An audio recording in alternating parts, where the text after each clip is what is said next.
It is 6:30. We'll go ahead and get rocking and rolling. Cool. I am very excited and elated to have you on, Brandon. Talking about role clarity and trust that can energize and be able to elevate. So I'm excited to just be able to hear the value that you have for everyone today. Just Yeah. kind of introduce Brandon. Brandon is a cool guy. He's a northerner, so he's automatically cool in my book. But I want to definitely share a little bit about him.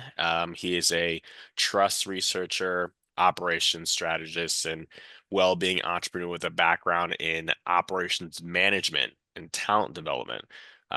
So he spent nearly 2 decades in the technology and publishing industries, and Brendan has, worked alongside, iconic global brands, including Adobe, Google, Electronic Arts, be able to leverage trust-based methodologies that increase operating capacity, while improving employee satisfaction. So his insights have been profiled in prominent media outlets, including Vice and San Francisco's KTVU, Fox 2, and others. And he's a trusted advisor to many managers and directors seeking satisfying, productive relationships both at home and at work. So we're super excited to have him on. And just, in the short time that I've gotten to talk to you, Brandon, we've definitely connected and, Yeah. sense a lot of synchronicity in that. So I'm excited to have everyone be able to hear what you have and be able to really have some takeaways to utilize in our own professional lives. So I will toss it over to you. Appreciate you. Thank you, Jonathan. Thank you. And glad to be here. Glad to be here today. So, good afternoon, all. Welcome to today's workshop, where we'll be discussing how role clarity and trust can energize and elevate. And so, what we're going to cover today was really the result of a lot of hard-earned lessons and many years of trial and error. Eventually some triumph, but it's a story that's still being written, and one that I'm very excited to share, as I've been proud of how it's connected with really people around the world thus far. So yeah, we can jump in. So I'm Brandon. I grew up in the small college town of Charlottesville, Virginia, about 90 minutes southwest of Washington, D.C. in the Virginia Piedmont. And so I'll say right off the top that while I'm the product of my community, my sister and I were nothing short of privileged to have had two committed parents who were willing to do absolutely anything and everything to ensure the health and prosperity of their family. And so, of course, there were many things that I would learn from each of them growing up that have made a significant impact on me today. And so I want to share a few of those with you right now. So my mom, she grew up in the pre-integration 1950s South, just outside of Little Rock, Arkansas. And so she worked her way out of her condition to eventually spend most of her career working for the U.S. Department of Defense. Now, she was also involved in countless area organizations, extremely active in our church community, and really knew that the easiest way to transition between the multiple worlds that she was part of was by carrying the same Lucille to each of them. Now, she embodied, I would say, the old school definition of authenticity, with an invisible force that really kept her continuity held wherever she went. And so years later, I would realize that this invisible force was something called poise. Now, my dad, he grew up in a small apple orchard community in rural central Virginia. And after serving in the US Army, he later found himself running financial administration and payroll systems for the University of Virginia. He chaired the Charlottesville City School Board for several years and was serving as treasurer of our church still to this day, among doing countless other things that make my brain hurt. But Pops was my example of really human versatility, switching from anything from ensuring university database compliance to figuring out Virginia state zoning regulations for the church to helping devise careful cross-busing plans in Charlottesville to better blend the racial makeup of the city schools. And so he would often say things like measure twice, cut once, or the fastest way to take a knot out of a necklace is slowly. And so these are things that still echo in my head whenever I have the urge to rush through anything. And so from him, I learned prudence. Now, growing up, my sister was well known for what my mom would call taking her sweet ass time. And although she was always just oh slow to me, she never stopped. And so to my young brain, my sister seemed like a tireless machine. From school to sports to extracurriculars to music lessons to being the pianist for our junior choir, she would always somehow grind it out and get it done. And so from her, I learned perseverance. And then there was me, a dorky little boy who just wanted to make sure everyone was getting along. Happy to comply with everyone else's wishes, life seemed just easier when acquiescing to the demands of others. But looking back, I think that's how I stayed sane. Everything has their trade off. And when you have a mom that says you shouldn't let loose, a dad that says you shouldn't hurry up, and then a sister that says you shouldn't slow down, you kind of get used to just waiting to do the thing that you want to do the way you want to do it. And so from all of them, I learned patience. Now, when there's something that you want in this world, it's not often that it simply falls into your lap. And I didn't know it at the time, but I've since come to realize that intentionality was the underlying quality that my family and really community carried in everything they did, whether building churches, changing local laws, influencing government employment policies, all things worth doing, and really all things that require intentionality. So to my parents, life wasn't a careless game. If you weren't paying attention, it would run you over. And they certainly couldn't bear the thought of that happening to us. So I am the product of that upbringing today. And I'm many things, including, entrepreneur, trust researcher, what I like to refer to as exit strategist and transitions coach, also lifestyle designer, as well as eclipse chaser. And, most recently, as Jonathan mentioned, I spent almost the last 2 decades working in industries ranging from the service sector to technology startups to Fortune 500 companies. But throughout that journey, one thing came very clear to me. No matter the industry, failure breeds where trust is not present. And so that's why I focus today on what I call functional trust. And it's a framework that's built on 3 critical pillars of competence, reliability, and sincerity.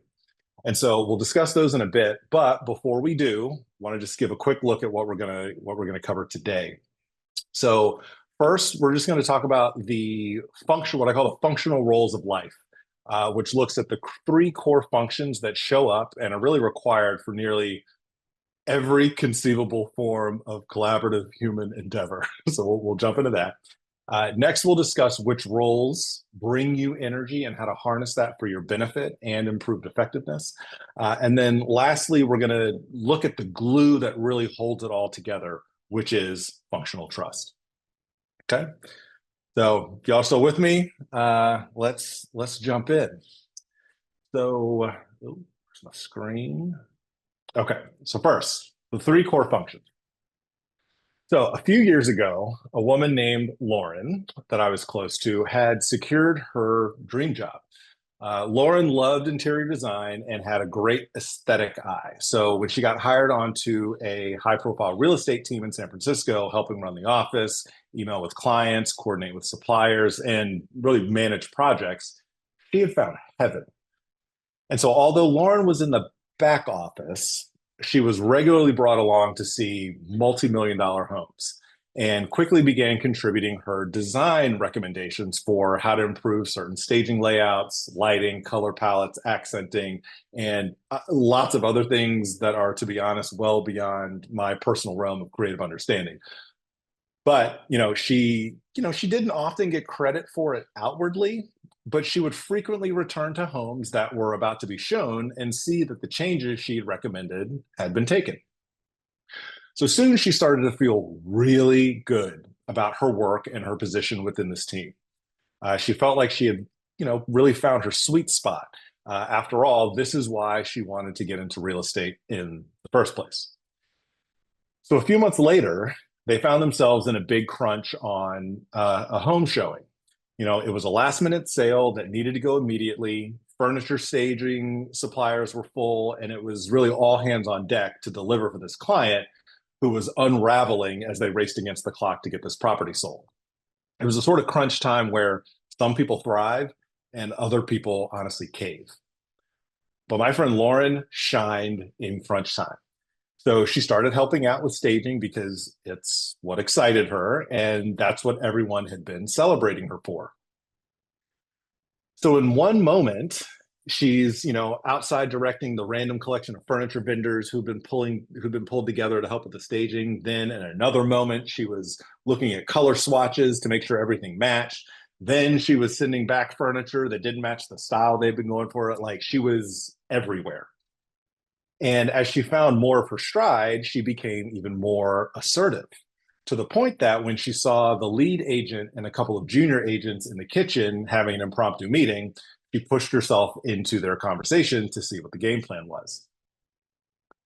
But instead of being greeted with smiles and bright eyes, she was greeted with exasperation and annoyance. Can we help you? Yeah, what are we going to do about the couch in the living room? I think it should be downstairs in the den. They looked at her with indignance. Are you serious right now? We have clients who haven't been emailed, movers that haven't been scheduled. And when are we getting the new bulbs for this kitchen? Have you taken care of that yet? We have the staging covered, thank you very much. If you want to help us out right now, you need to know your role and do your job. Which brings me to the point.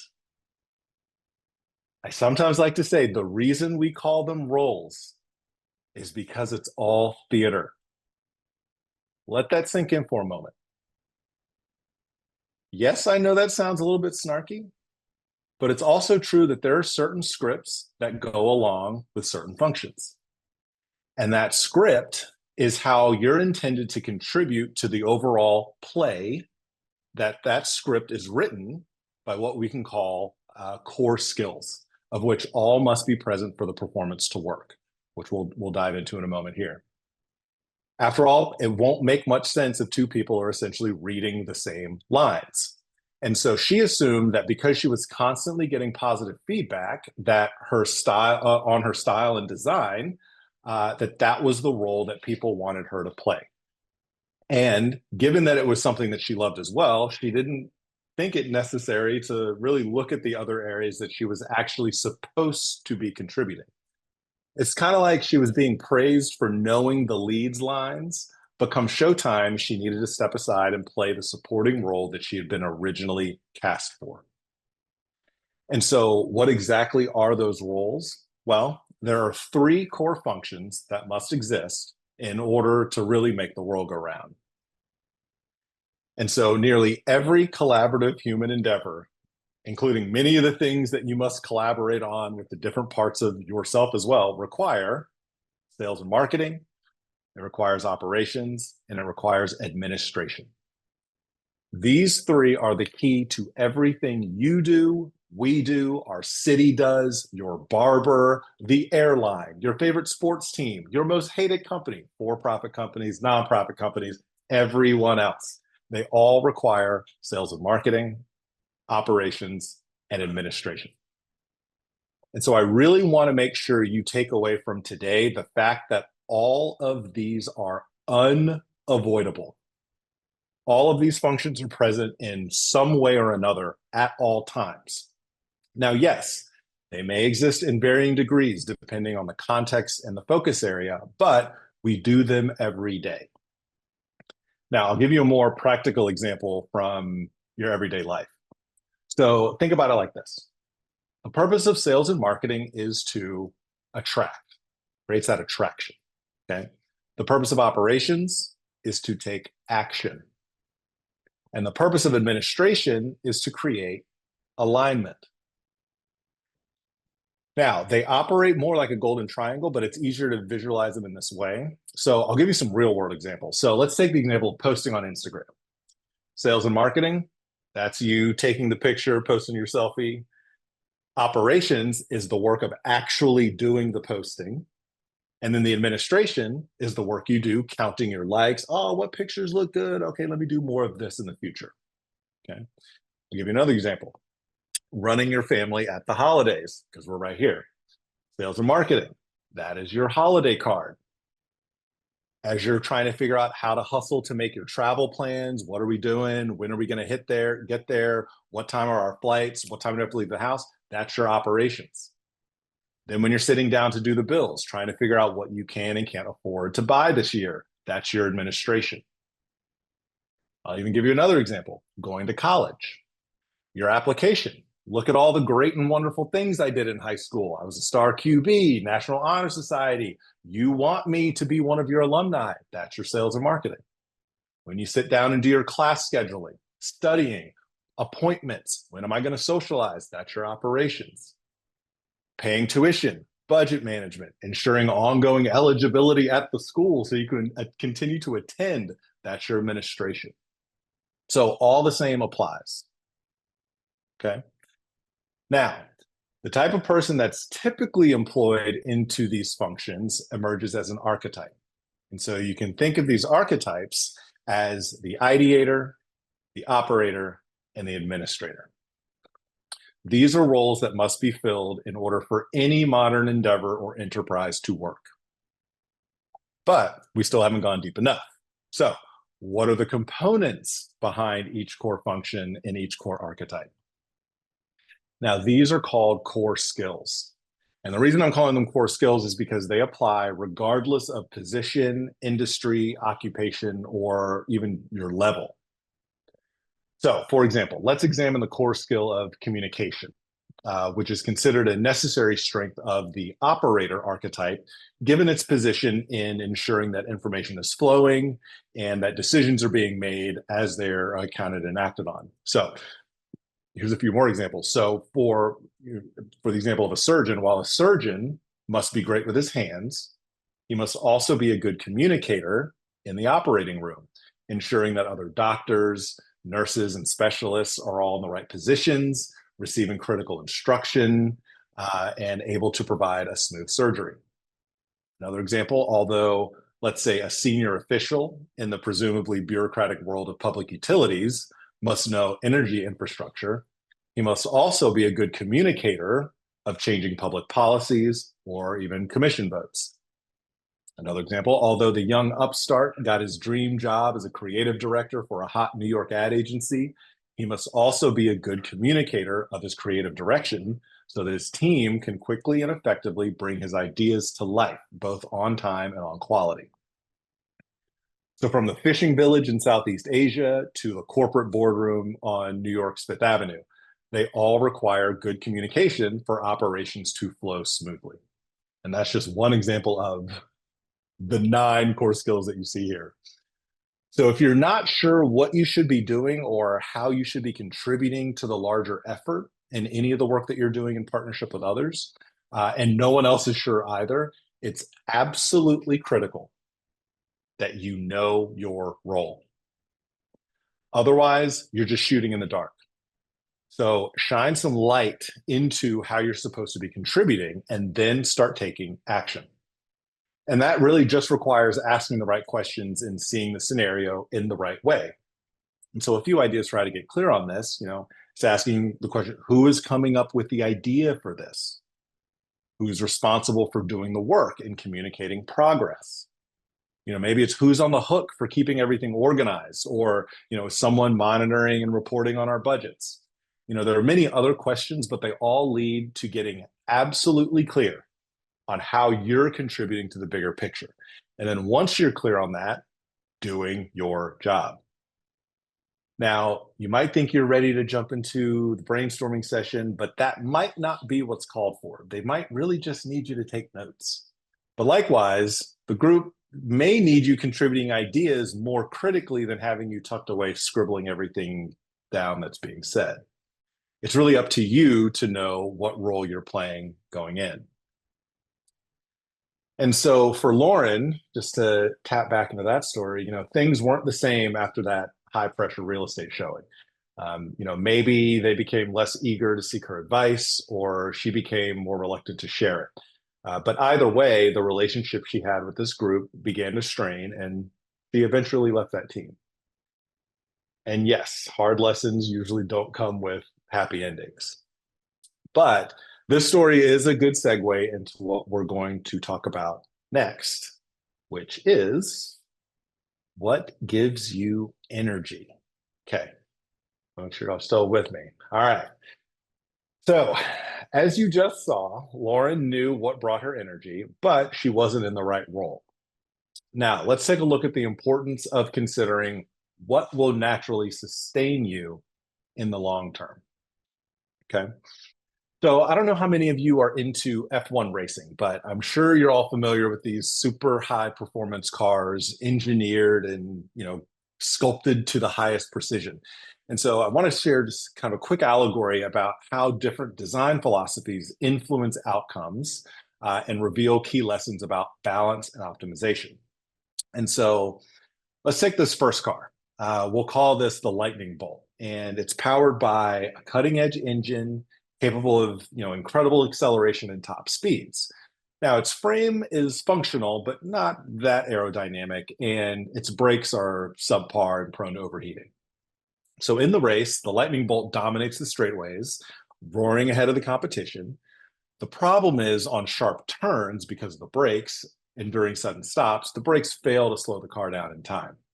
Ends up overshooting corners, wastes time recovering, and narrowly avoids collisions. So the outcome is, despite having unmatched power under the hood, the lack of control costs it the race, and the car burns itself out trying to compensate for its weakness. In the press conference afterwards, the driver says that he learned that you can't focus on what drives you forward if you're lacking the ability to slow down. Now, the second car, known as the Fortress, has state-of-the-art brakes that allow precision handling and control in every corner. Its engine's decent, providing moderate power, but the frame is pretty clunky and heavy and lacks aerodynamics. So in the race, the Fortress carefully navigates the track, executing flawless turns and braking with precision. But the problem is it's heavy, poorly designed body ends up dragging it down. And on straightaways, it struggles to gain speed as its clunky design adds unnecessary resistance, making it pretty inefficient. So the outcome is the Fortress finishes the race, but pretty far behind the other cars. And its superior control is overshadowed by its inability to keep up with the pack. In the press conference afterwards, the driver says that he learned that even if you manage your weaknesses well, your potential is still limited if your foundation isn't built for performance.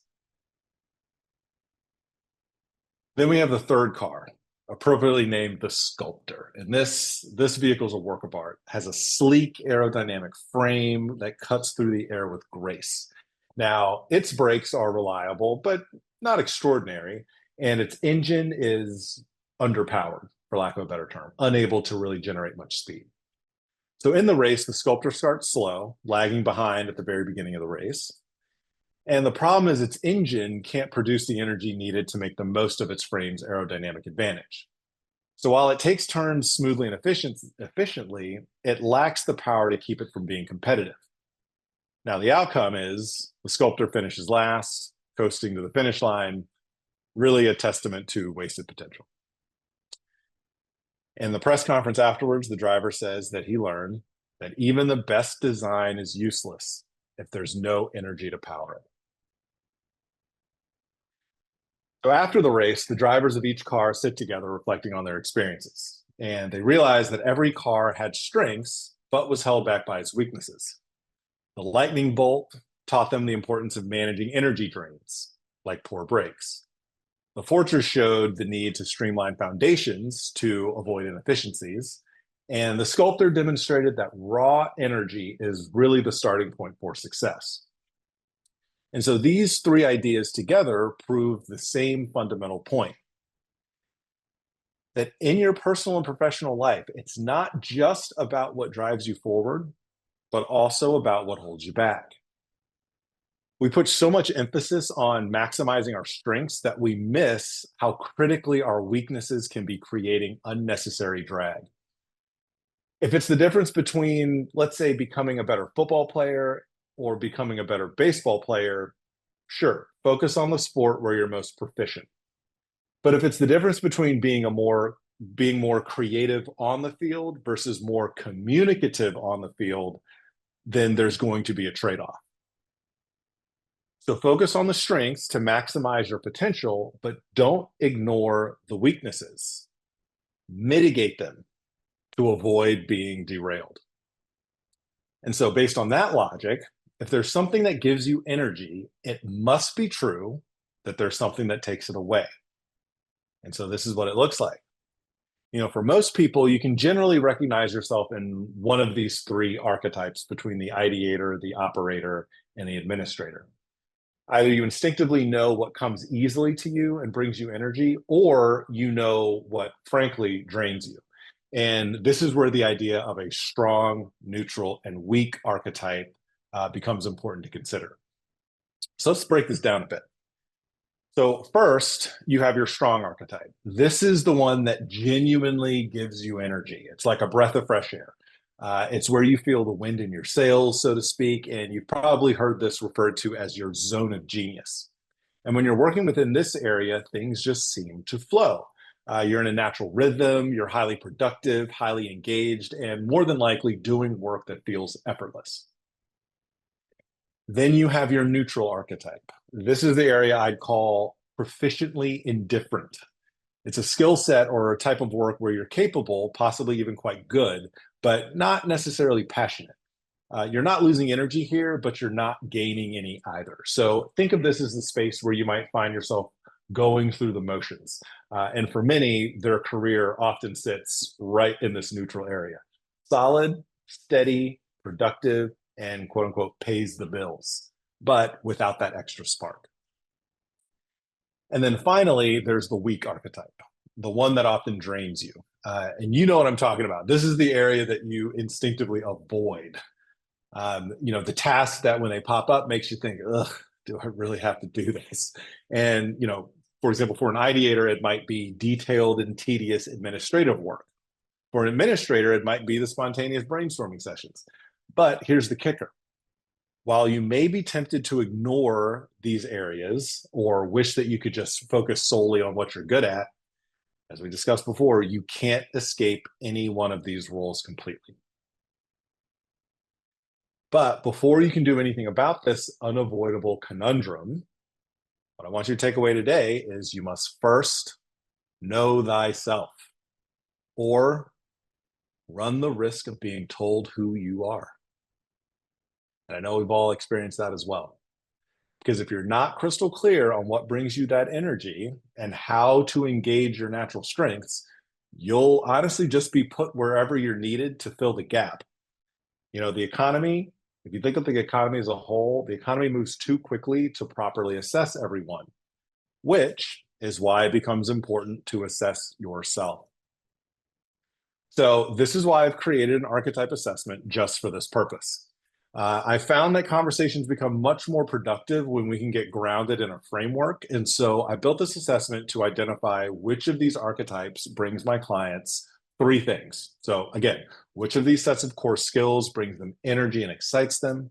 Where are they proficiently indifferent, which again is more often than not, the career that people find themselves in, myself included. And then, what drains their energy and is a gap that could be significantly holding them back. Understanding this allows you to really more confidently go out into the world to go after those things that you want, but also how to navigate those problem areas that are unavoidable, whether at work, at home, or with yourself. So if you're interested in exploring this for yourself, you can scan this QR code here. Normally this assessment is $20, but I'm offering complimentary access to the Black Executive Men viewers of this webinar today. So just use this code BEM Strong 25, and you can take it here on me. Yeah.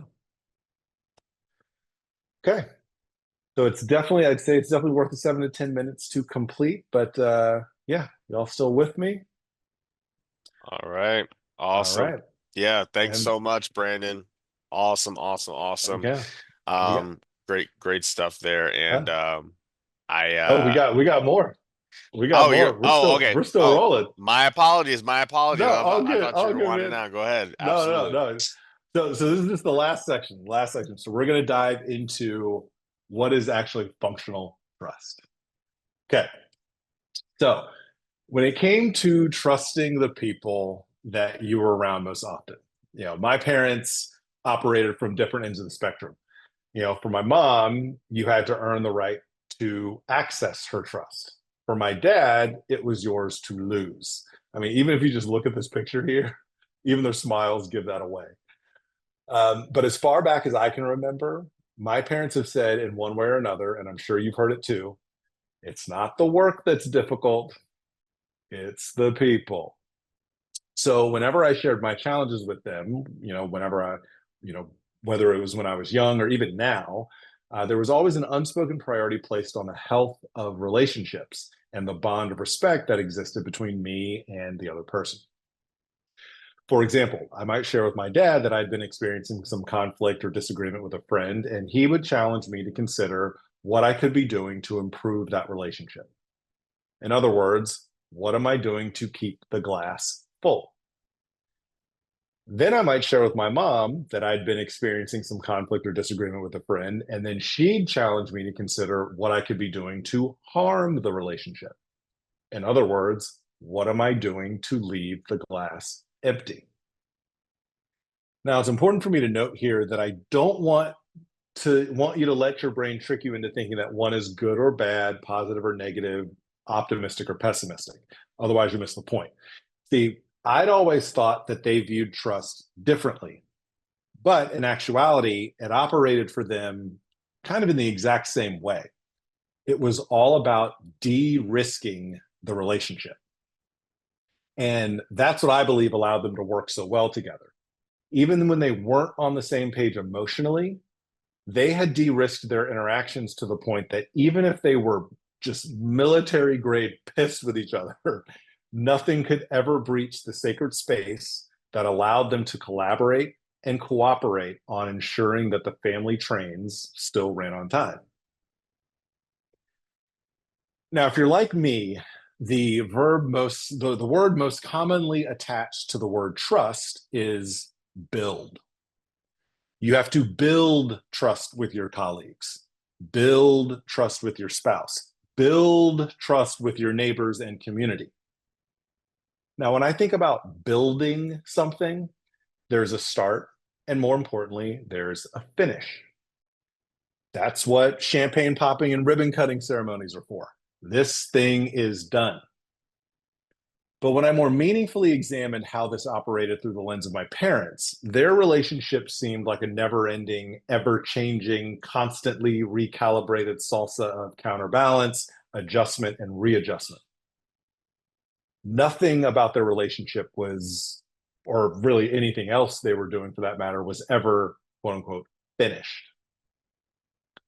So, what I soon came to realize was that the idea of building trust isn't problematic because it's untrue. It's problematic because it's incomplete. Now, in reality, trust isn't only something you build, it's something you maintain. The work doesn't end just because the building is finished. And what determines whether something is built to last is primarily based on how well it's maintained. That's what makes it useful, or what I call functional. But I'll give you another example. So, how many of you remember that show, Life After People, which depicts what would happen to major cities if humans suddenly disappeared from Earth?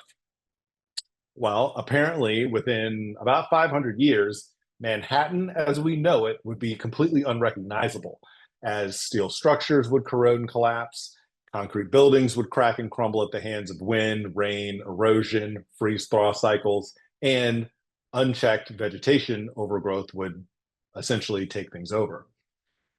Trust is really no different.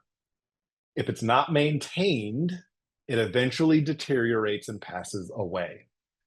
Now, there's no need to feel any way about that. It's just the steady procession of, Earth reclaiming its materials to repurpose it for more productive uses. Now, this is what happens to our relationships, whether between the archetypes specifically or between people more generally. Now, we've all explored trust at some point or another throughout our lives. And if you're like me, you've probably found that it can mean a lot of different things to a lot of different people, depending on who you ask. But whereas most of those definitions tend to look at trust as a tool for provisioning things like psychological safety, comfort, or freedom from harm, what I'm calling functional trust is based on a definition by this gentleman named Dan Newby, whereby he's looking at trust as an emotion that allows us to coordinate action with others. And so Dan says, we have traditionally understood trust from a moral perspective, meaning it had to do with our goodness or badness as human beings. Now, while you're free to use this interpretation, it's more useful to think of trust as a risk assessment tool based on sincerity, competence, and reliability.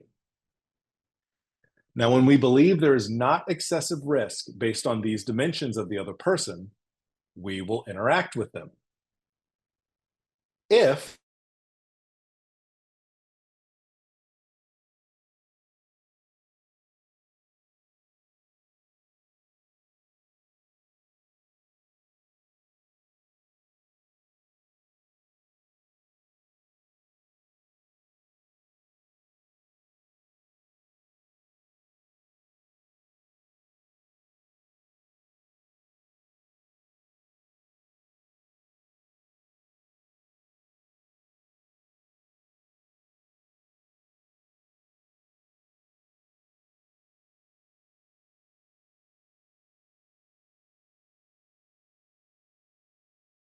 Hello.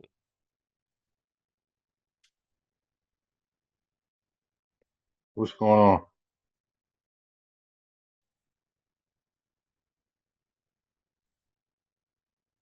I can't hear you. Hey, I wasn't sure what happened. It seemed like it kind of messed up on this one. Sure. Yeah. What was the last thing that Brandon said? He was talking about he was just talking about it. I know he talked about his father. He was talking about Yeah, he he was was like talking a about the building with I saw the picture, and then yeah, I don't it was on there about sincerity. I wasn't sure. It yeah, kind I of cut don't know. out. Give me 1 second. Let me shoot him a message really quick. Okay. I think some kind of.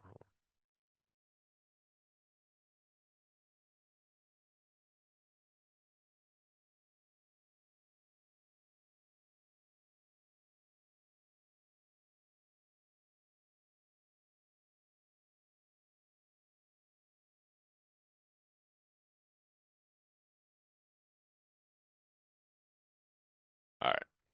Oh man, my internet just went silent on me. Goodness Listen, you were gracious. you were given the goods, and then it just cut I was out. yeah, I was on a roll. Okay, hold on.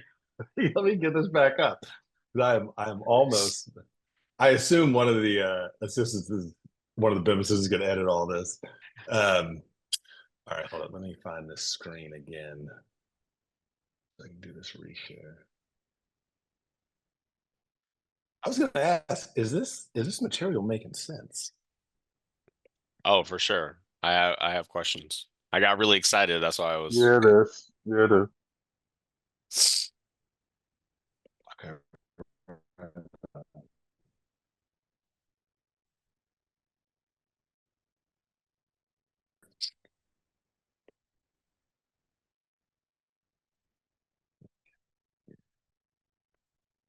Yeah, it's like cringeworthy. Cringeworthy. Oh,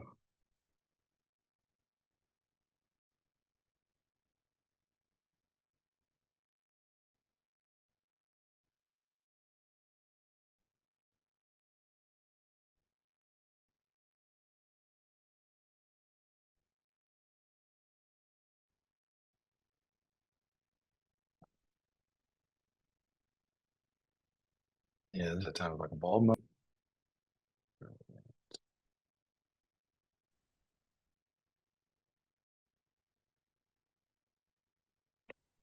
Hey, if you're I mean if you're having if it's having a hard time getting it, more than welcome to jump into some Q&A here.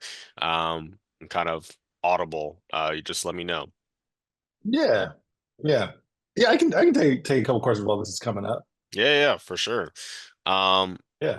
so I mean, just as you were kind of talking there, something that came to mind that I was thinking about is what it looks like when people are interacting, like, if there's two people in a situation or whatever, one person who has role clarity and then another person who doesn't have role clarity, and what you find Mhm. happens in that situation. Is there a clash? Does one overpower the other? What do you normally see or have noticed in your experience? So yeah, so in my experience, what ends up happening is it's what I call kind of a center of gravity of clarity really is in a better position to influence the outcomes because they're just when you don't have the role clarity, you're still trying to figure out how am I contributing? Um, what is it that I should be and positioning myself relative to everyone else part of this environment. And so, for example, in the story that I shared about Lauren at the top of the call, because she wasn't clear on her own role, she wound up diluting her energy into all these different places. And what wound up winning out were the lead agents who were like, this is my role right here. So I get to do this. I'm in the lead role. So I own the trump card. And I think a lot of that comes down to how you are kind of communicating and negotiating what these roles are. How often do you walk out of a meeting and you're like, well, that was a great meeting, but who's doing what? And so that's where it becomes important to make sure it's clear. You are coming back with ideas. You are making sure that everything stays on track. You are responsible for bringing back the reporting. We are responsible for bringing that together into something that's cohesive that we're going to ladder up to, our next level manager. Um, but if people don't have their roles, you're going to step on each other's feet. You're going to, be saying one another's lines, and it's not going to work out. This is, and so I think to answer the question, it's the person with the role clarity often wins, even if they're not, even if they're not the best person to do that role. They are oftentimes the person who everything will default to. So yeah, that's what I've seen time and time again. So then here's just to kind of play with this a little bit because I think it's Yeah. very interesting. I think just as professionals, I think it's huge. What happens when someone is really clear on a role that is not the right role? So clear when they're clear that they're not in the right role. Like they are just absolutely convinced. It's like the kid who like, is like, "Oh my gosh, like mom, sign me up for basketball. I love basketball." And she's like, "Baby, you can't shoot. Like you're not good." You know? And Mm, and they keep trying. They're just convinced like, "No, this is it. This is the thing. This is what I do. This is what I'm able yeah, to do." And it's not clicking for them that yeah. you know, I'm curious on what that looks like too. Yeah, I mean, for me, I take the philosophy of everyone's on their own journey. And, I think about this with, oftentimes senior leaders or any like a mentor who's helping a mentee. If you think about it, it's like the mentor has the experience. So they know what the straight line is. They know how to get to the destination directly, quickly, efficiently. If you haven't had that experience, you're likely to kind of take the more wandering path to get there. Now, both paths lead to an outcome and a realization. But depending on the relationship you have with this leader, with this mentor, it could be either follow the path that they've laid out, or they follow you on your journey of discovery. Because there are many mentors, and I found that the mentors that have been the best for me in my life haven't been the ones to say, do it this way so you can get there. It's almost like they were impatient with me. They were the ones who were willing to go with me on my journey, to allow me to make my mistakes, to allow me to discover I can't shoot. I have no hands dribbling. I am getting my pockets picked every time I'm down the court. Maybe this isn't going to work out for me. Or, hey, you're getting your pockets picked. Let's work on your dribbling. Do you want to put in the time and invest the energy into becoming a better basketball player? This is what you're going to need to do. It's not a straight line. And so I think it's important to build those right relationships with those mentors and to be clear and realistic with, again, as we discussed, what are those weaknesses that you have? How are they creating the drag, and how are you going to pick those back up? I think that's so Yeah, good. And I think that's sometimes a tough realization to come to, right? Like, you're going down that wandering path absolutely. and you have someone who's coming with you, but it takes honesty and humility and self-reflection to say, like I'm taking this path, but as I'm going on, I don't think that this is it. What is it? What is it truly? I think that, Right. yeah, Right. that's really good. That's really good. I'll let you continue. It Yeah. looks like your slides are up, so I'll let you continue. You got it. Yes. Okay. So we were looking at competence, reliability, and sincerity. And so the easiest ways to demonstrate these behaviors is, or to demonstrate these qualities, is through three behaviors. Um, Sincerity, which is speaking your truth. This is something that translates to when what you think and feel on the inside matches what you say and do on the outside. It's an easy shortcut to remember sincerity. Now, reliability, this is preparing to follow through. And you can hear this in two ways. You should prepare in order to enable your ability to follow through on whatever it is you said you were going to do. So think of this as improving your probability of maximizing success. Now, likewise, you're going to follow through, right? You're going to do what you said you're going to do, right? So you should be prepared for what's on the other side of that. It works both ways. And then there is competence, which isn't just about mastering your craft, it's about sharing your knowledge and connecting your craft with the crafts of others.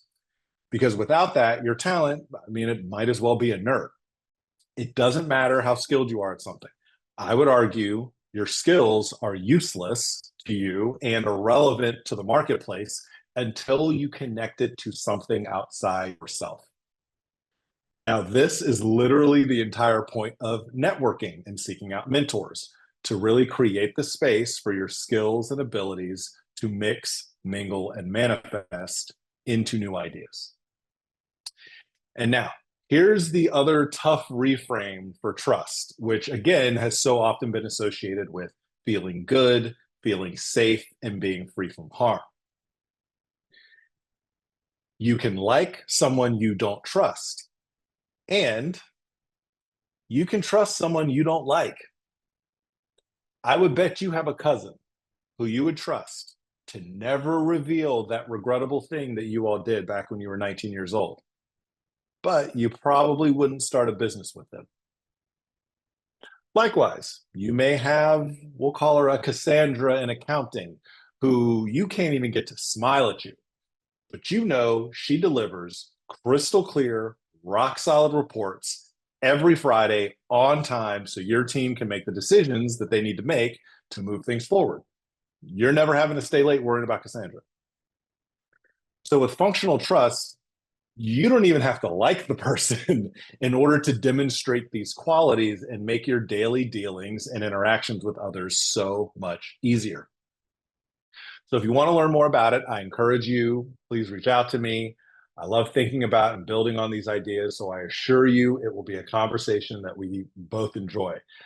But you're probably wondering, how do I demonstrate these and reap the benefits of functional trust in my day-to-day relationships? And it's simply, you have to model the higher standard. You wish people in traffic would let you in? You got to let other people in.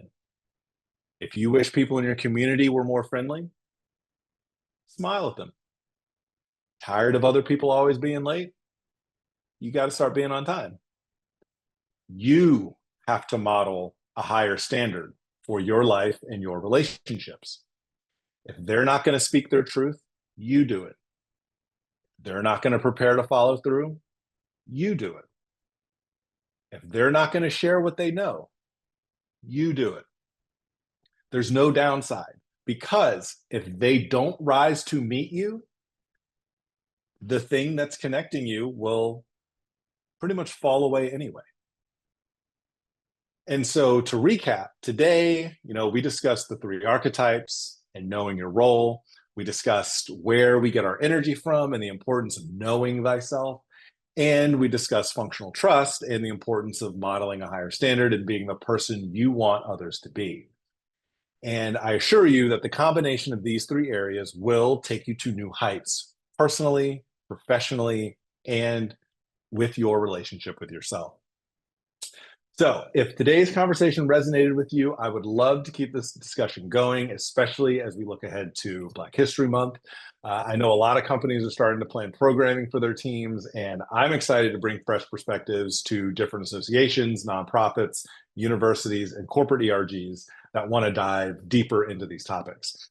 And so I'm currently putting together a series called Black Futures, which looks at the qualities that have made us such a strong and resilient group, and then looking at how we can bring that forward into the work we have ahead as a people and as a society.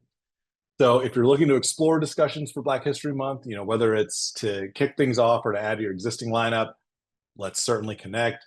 It would be a privilege to be part of your organization's journey. And so I'm just going to close out today with one final story.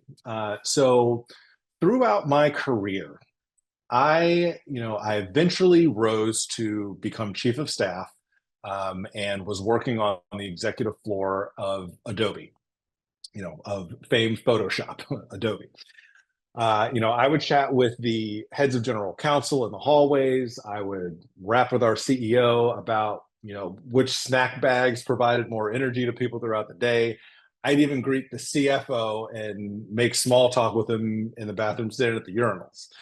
But one afternoon, I was in a meeting with my communications team where we were discussing plans for our next event. And for context, these were really conversations I never dreamed I would be part of. We were talking about which celebrity should we have as the keynote, who should headline the party that we were going to have for several thousand people. Was the headliner worth their fee? All of these things that were just conversations way beyond my realm. So during this particular meeting, everything went fine, but for whatever reason, I kind of felt like I was being a little dismissed and slightly ignored. Although it was a room of females and I was one of three other Black people in the room, I thought my contributions were meaningful and helpful and were value adds. I'd shown up prepared and I was being thoughtful in my contributions. But after the meeting, I stopped one of my other colleagues who had also attended in person, and she had been leading our policy communications. And I asked her for some quick feedback. I said, hey, was everything okay in there? I was getting a sense that I was being dismissed or that I was being a nuisance. Did you sense that? And she kind of looked me up and down and kept walking. And I said, hey. And I stopped her, and slightly exasperated, she turned to me and said, yeah, I think all of your contributions in there were solid. Great job. But you have to do a better job of your attention to detail. And then she said something that rocked me. She said, I think you'll do great things one day, but never go into a meeting like that with ashy hands. It's bad for your brand. It's bad for our brand.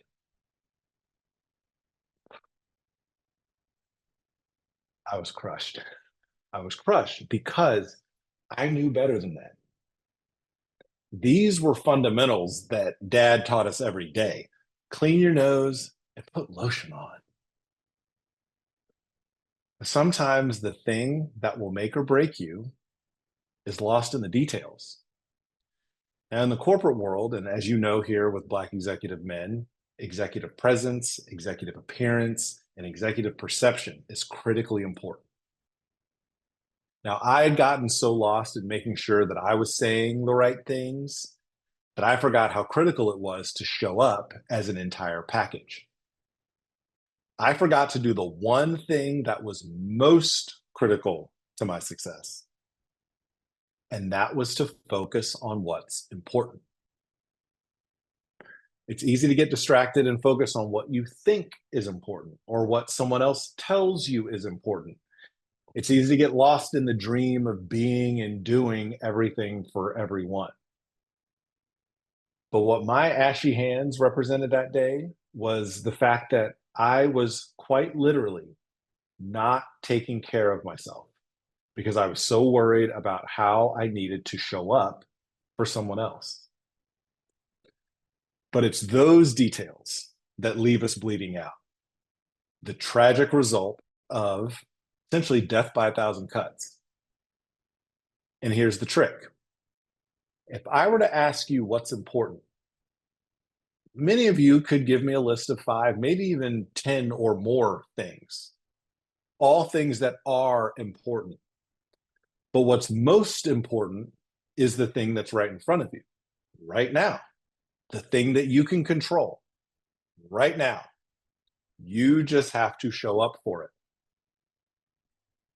Now, if you're part of this community, you know how to show up.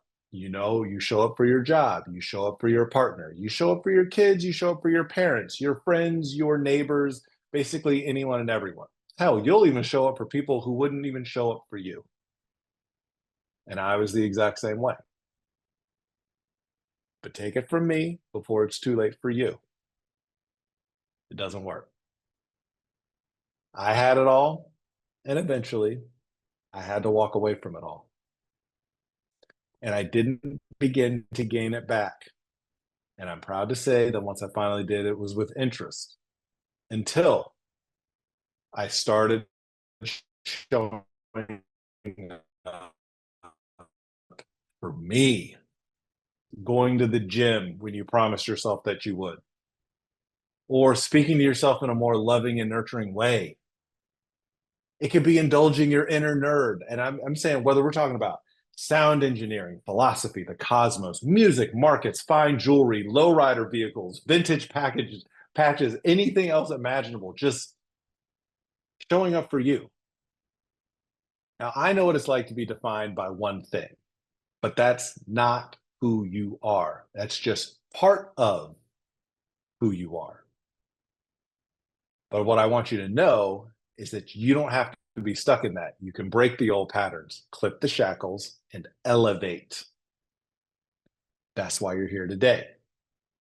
Now, if you apply what we've talked about, you model a higher standard, you'll no longer be who you once were. It's literally anatomically, cosmically impossible to stay the same if you model a higher standard. Because when you do that, you become someone who is courageous, who is confident, who is resilient, and best of all, who is you. God's only requirement when our souls get dropped off here on earth is to do something you can be proud of. So let's do it. Let's get out, let's dust off, and let's do exactly that. So thank you so much for having me. And I hope you all have a wonderful Thanksgiving. And with that, Jonathan, let me know if there are any other questions. Happy to take them at this point, if you got them. What I got.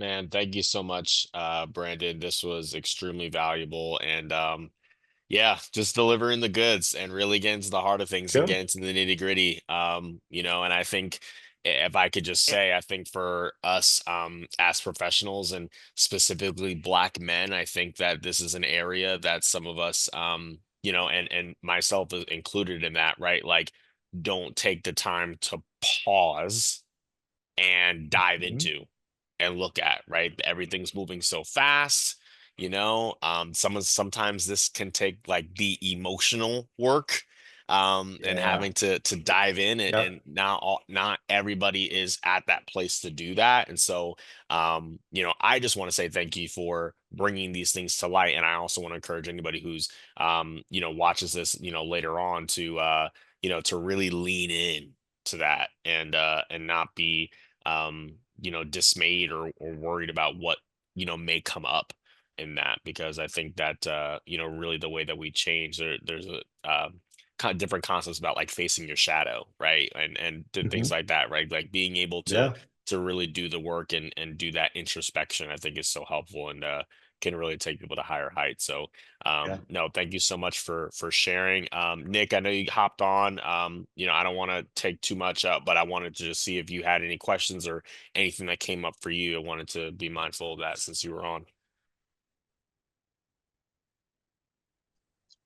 I think the last message was unique, especially sharing the experience of the hands and everything like that, just being um, real detailed in your line of thinking, your line of going about different things, Yeah. and it's just it's good to not necessarily good for his experience, but good to have that check to where you go back and kind of dot your I's, cross your T's, and kind of get yourself to, Yeah. and this is good for anyone to kind of, use that experience, use that knowledge, use that, like I said, that experience to better themselves. And something as small as that, nobody's really thinking of.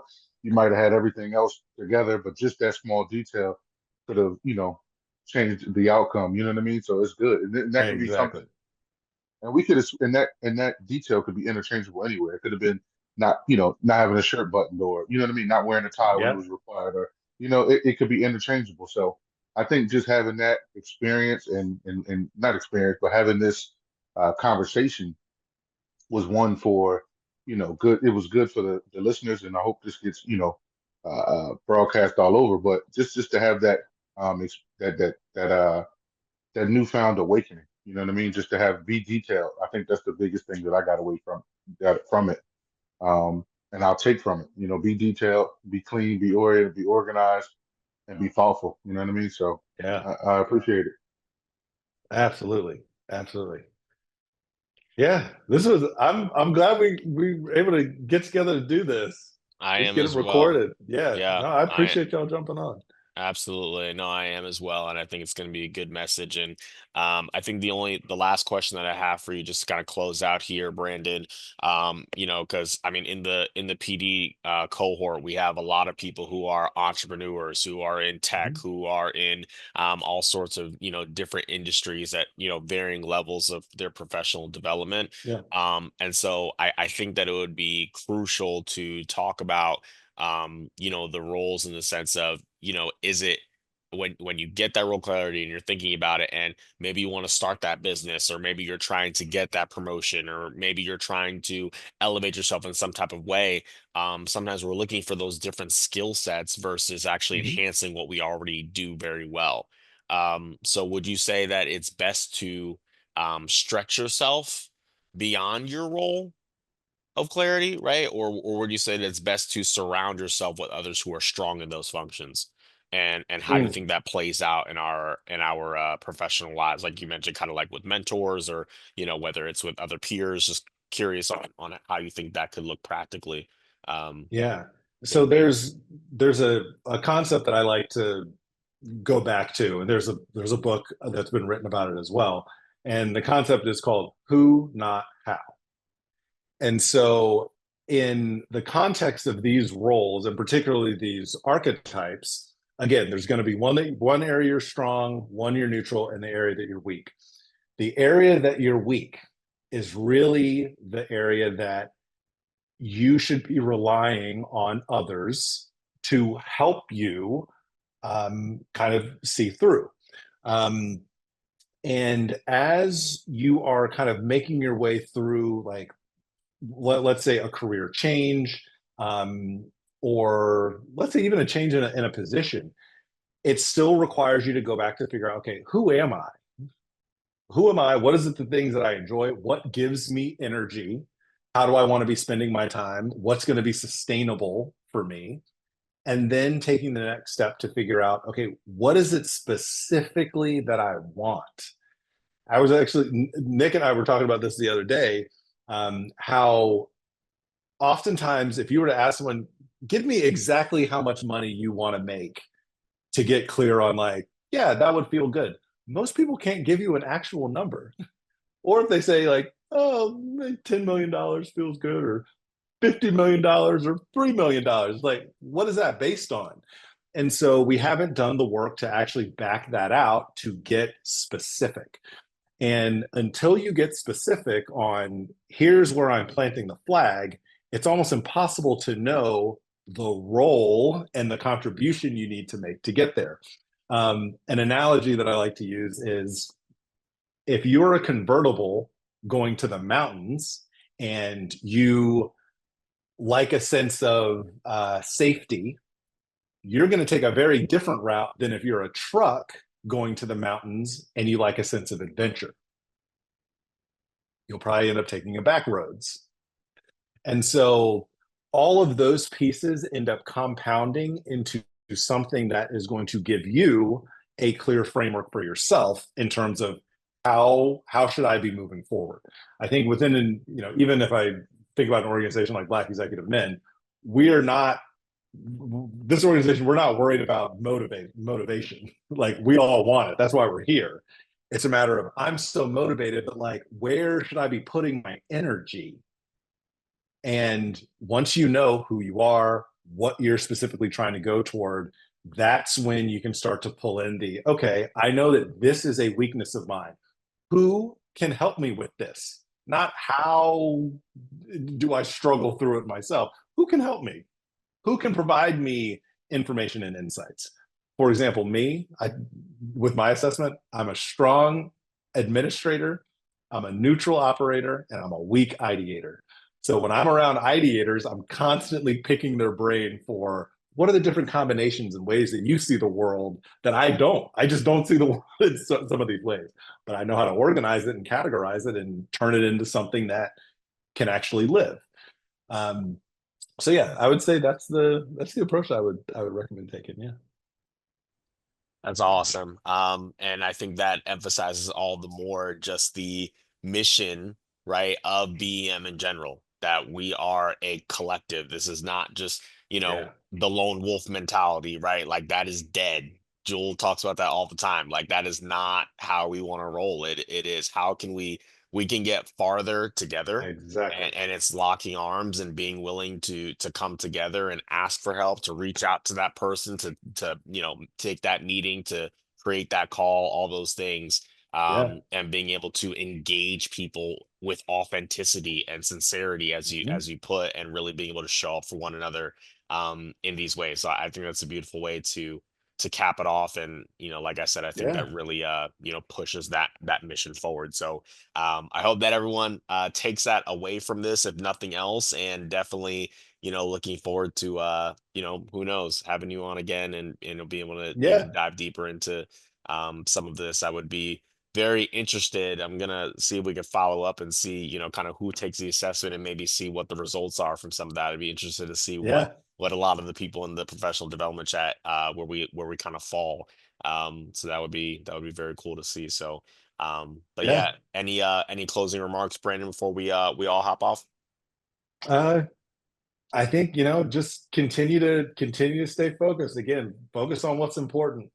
It's easy to get distracted in all of these myriad ways, but at the end of the day, the things that are most important will always be there under the surface. So like, make sure that stuff is taken care of. Make sure it's taken care of, and we can do great things. We will do great things together. I know it. I Come know who on. we are as people. This is how we're. I'm excited. I'm excited for our future for sure. Beautiful, beautiful. Well, Yeah. listen, I hope this has been good. I hope you guys enjoy your Thanksgiving. Eat lots of turkey, deviled eggs, all that good stuff. And Yes, sir. Likewise. yeah, absolutely. I hope you guys travel safely wherever you might be going, and just enjoy the rest of your night and take this with you. I'll talk to you. Cool. All right. Take All care. right. See ya. Bye, y'all. Thanks.